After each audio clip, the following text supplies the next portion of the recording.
Halo guys, Assalamualaikum dan salam sejahtera. Kembali lagi bersama dengan saya di Tengkuruk Channel.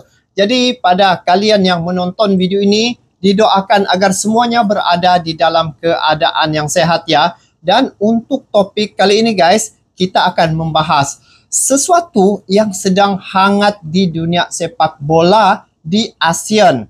Kalau di Indonesia, punyai seorang sosok yang sangat luar biasa seperti Pak Erick Thohir, yang mana beliau ini telah berjaya mengubah landscape sepak bola di negara Indonesia. Jadi bila saya melihat ya, apa yang telah dilakukan oleh Pak Erick Thohir, ternyata dampaknya itu turut terkesan pada tim yang ada di ASEAN ini sekarang ini guys. Jadi langsung kita nonton klip video ini. Jom. Malaysia boleh jadi raja bola sepak Asia baru. Guys, revolusi Harimau Melaya bermula sekarang. Inilah pengumuman yang ditunggu-tunggukan oleh peminat bola sepak Malaysia dan juga jiran serumpun. Semalam TMJ telah berkongsi rumusan pendek rancangan penstrukturan semula FAM di sosial media. Baru beberapa jam yang lepas, official statement telah dikeluarkan oleh FAM dan Peter Klomovsky, bekas manager FC Tokyo, akan mengambil alih tempat Pau Mati. Bagi kawan-kawan yang tak tahu, Klomovsky ini merupakan penolong jurulatih kepada manager Spurs ketika Australia menjulang Piala Asia 2015. Nafuzi Zain, bekas manager Kedah pula, akan membimbing pasukan bawah 23 tahun kita. Pengalaman Nafuzi dalam mengendalikan pasukan bawah umur memang padu apabila beliau berjaya membawa Kelantan menjuarai Piala Presiden sebanyak 3 kali. TMJ juga berkongsi medical team dan teknologi baru akan diperkenalkan untuk memberi impak kepada pasukan kebangsaan. CEO dan Technical Director juga akan diumumkan dalam masa yang terdekat untuk rombakan struktur FAM. Dan yang paling menarik, data pemain warisan yang bermain di luar negara akan diminta daripada FIFA, dan ini akan menambahkan kekuatan skuad utama kebangsaan dalam masa terdekat. Ini baru saja permulaan dan abang tak sabar nak tengok lagi rancangan TMJ untuk menaikkan bola sepak tempatan. Macam inilah baru ada peningkatan. Apa benda ni weh? Betul.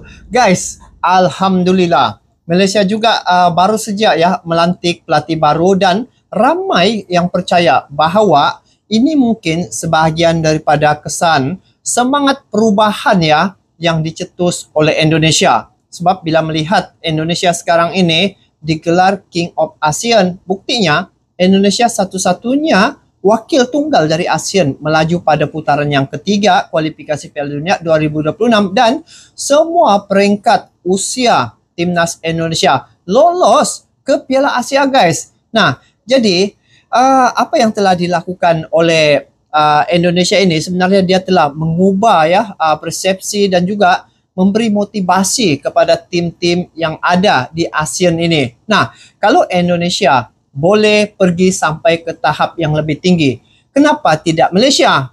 Jadi sebenarnya kita dapat lihat ya, sama ada perubahan ini mampu membawa kebangkitan dalam sepak bola Malaysia sebagaimana yang telah dibuktikan oleh Garuda guys. Dan saya lihat TMJ ini memang ahli dalam sepak bola. Baru-baru ini pun beliau bertemu dengan Presiden FIFA ya, sama seperti Pak Erick Thohir. Pantas saja beberapa bulan yang lepas saya ada melihat ya, TMJ ada bertemu dengan Pak Erick Thohir, Madam Pang ada bertemu dengan Pak Erick Thohir. Jadi dari sini nampak kesan yang sangat terdampak ya terhadap perubahan yang begitu drastik terhadap persepak bolaan Indonesia. Jadi Malaysia sekarang ini, sebelum ini tidak ada pelatih guys. Apabila coach utama telah bersara awal ya, iaitu Kim Panggon. Lepas tu digantinya ni adalah pembantu jurulatih saja guys. Jadi assistant. So dari segi kualitas pun kan ala kadar saja. Lihat sejak beberapa siri laga yang dihadapi oleh Malaysia ya, banyak kalah. Tapi moga-moga dengan inspirasi, dengan semangat dan juga dengan apa yang telah dilakukan oleh Indonesia hari ini, Malaysia antara salah satu negara ataupun timnas negara Malaysia, mungkin ini adalah kesan daripada kemajuan sepak bola Indonesia. Jadi ada di sini daya saing. Daya saing yang sehat. Jadi kalau sudah gabung nih TMJ dengan Pak Erick Thohir, Madam Pang, insyaAllah saya rasa persepak bolaan di ASEAN ini akan lebih meningkat lagi kualitasnya, guys. Baru untuk Harimau Melaya, siapa dua nama penting yang diumumkan FMM? Jom aku kongsikan. FM umum Peter Skalmowski sebagai Ketua Jurulatih Kebangsaan dan Nafuzi Zain untuk skuad bawah 23. Oh, ini Ketua Jurulatih baru Malaysia. Bola sepak negara. Bukan itu saja, FMM juga tambah teknologi baru, fasiliti perubatan dan rombak sistem pengurusan. Apa lagi yang kita boleh jangka?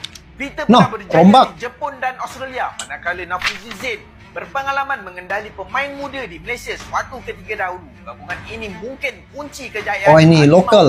Diambil dua ya. Adakah Harimau Melaya bersedia untuk melonjak lebih tinggi? Komen pendapat anda dan jangan lupa follow untuk update seterusnya, guys. Oh, Masya Allah. Ini satu perubahan dan juga mungkin ini adalah dari segi kesan ya.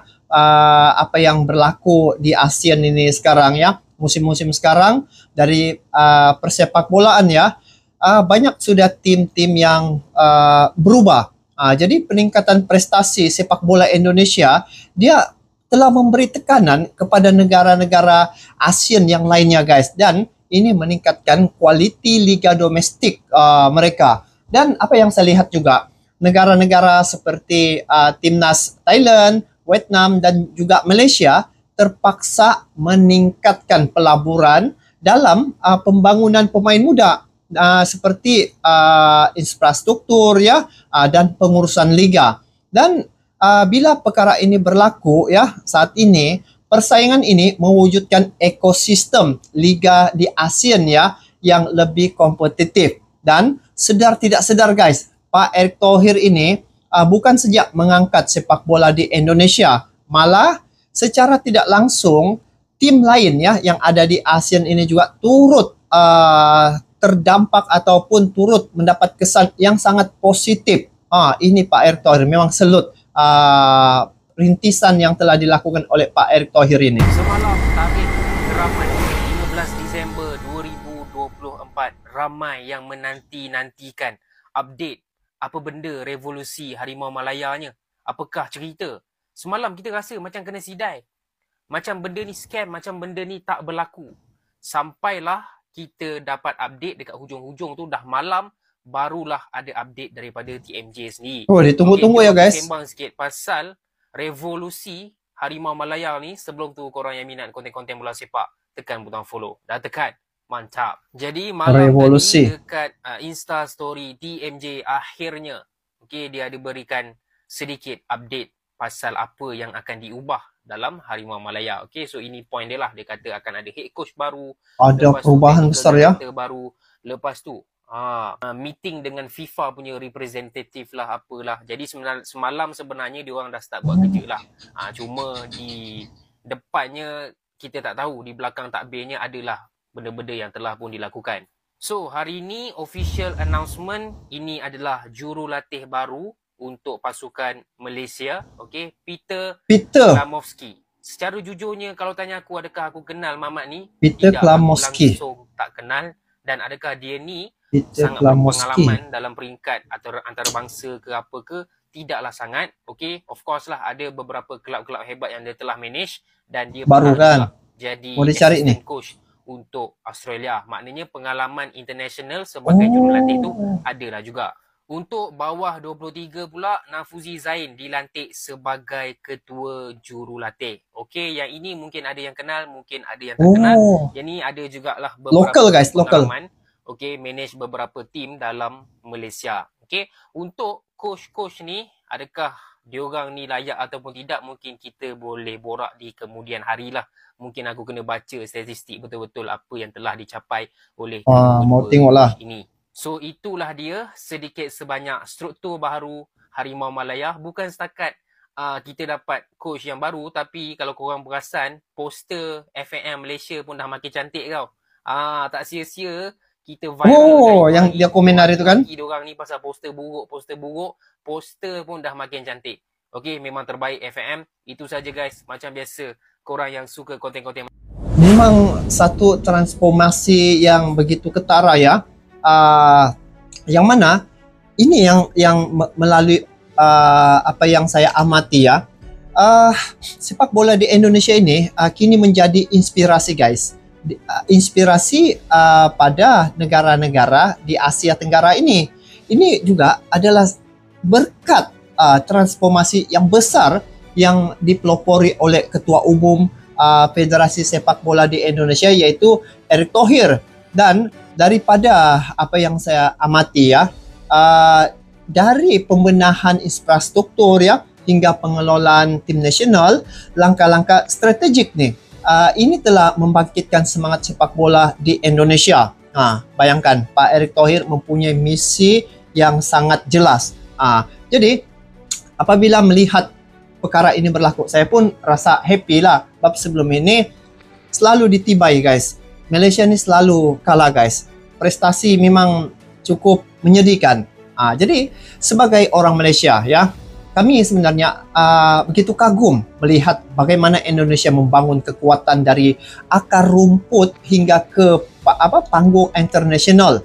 Jadi saya lihat program ini bukan hanya berdampak pada prestasi timnas Indonesia, tetapi juga menjadi contoh ya. Ini menjadi contoh bagi negara-negara ASEAN lainnya, termasuklah Malaysia.